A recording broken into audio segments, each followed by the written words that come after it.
nakaraan. At para sa pag-uusap na yan, makakapanayan po natin muli ngayong umaga si CICC Undersecretary Renato Aboy Paraiso. Magandang umaga po, Yusek Paraiso, at maraming salamat po sa inyong pagpapaunlak sa aming paanyaya. Magandang umaga po, Sir Bernard Mamani. Maraming salamat po sa pag-invita sa akin sa inyong programa. Opo. Sir, tanong po namin, bakit po ba naharap ngayon ito sa posibleng pag-ban nationwide itong gaming application na Roblox? Ano po ba yung nakita niyo mga paglabag nito?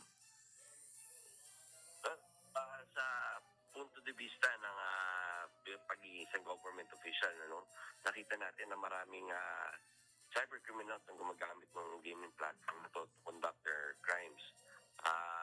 Kamakailan, nakita natin na it was used to recruit yung mga kabataan to commit terroristic acts, tapos in-indoctrinate sila. Nakikita rin natin na itong mga platform na to nagagamit para yung mga cyber criminals mag-transact business nila. Halimbawa, dyan yung illegal drugs trade, illegal arms trade.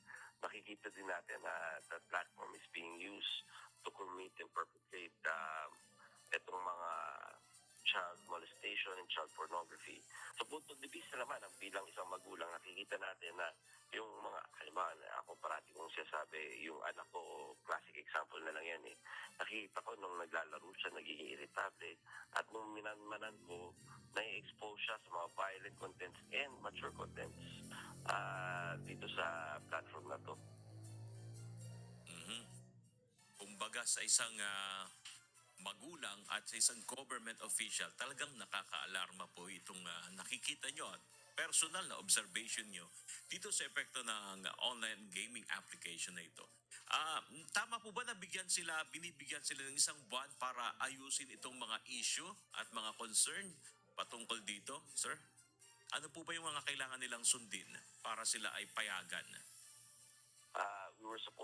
We were planning to give them 1 month para ayusin, pero mukhang hindi sila nakikipag-usap, so binigyan na lang namin sila ng 15 days to reach out and talk to government, the DICT and the CICC in particular, para po to discuss why we shouldn't restrict or ban their platform in the Philippine jurisdiction, because nga lahat ng mga not only harmful contents but illegal contents that are happening within their platform.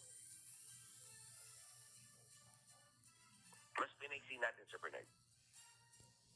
Kasakali po sila ay magmatigas talaga na hindi susunod dito sa binigay nyo na 15 days.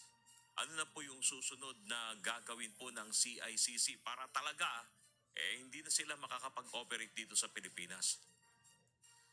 Mas matigas po kami, Sir Bernard, maniwala kayo.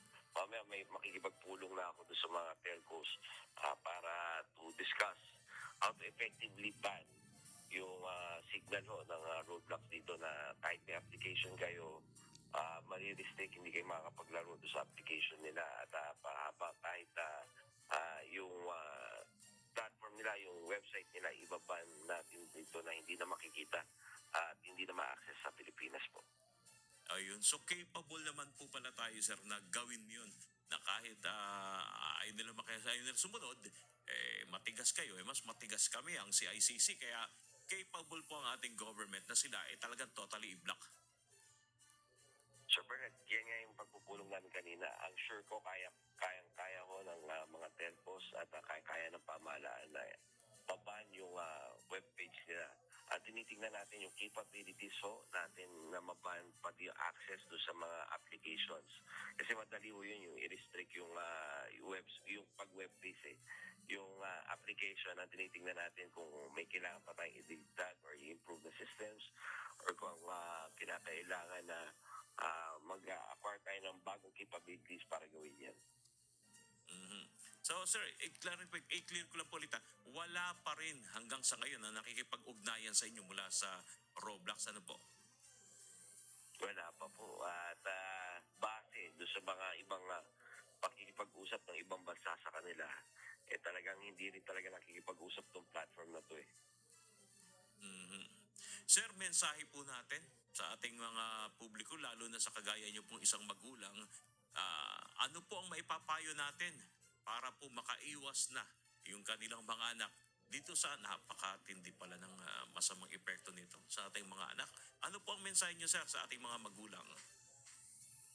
Sir Bernard, ano lang, bilang sa magulang, kailangan natin nga talagang tutukan yung mga anak natin with everything they do online. Huwag na lang yung sa roadblocks na huwag natin ilimit doon. Pero lahat ng pakikipag-ugnayan nila online, manmanan natin sino yung mga nakakausap nila sa mga chats nila. Tingnan natin yung mga activities nila online. Tingnan natin kung ano yung mga pinapanood or nilalaro nila, kung ano yung mga klase ng contents na ginagawa nila. And siguro manmanan din natin yung pagbabago sa ugali ng ating mga anak.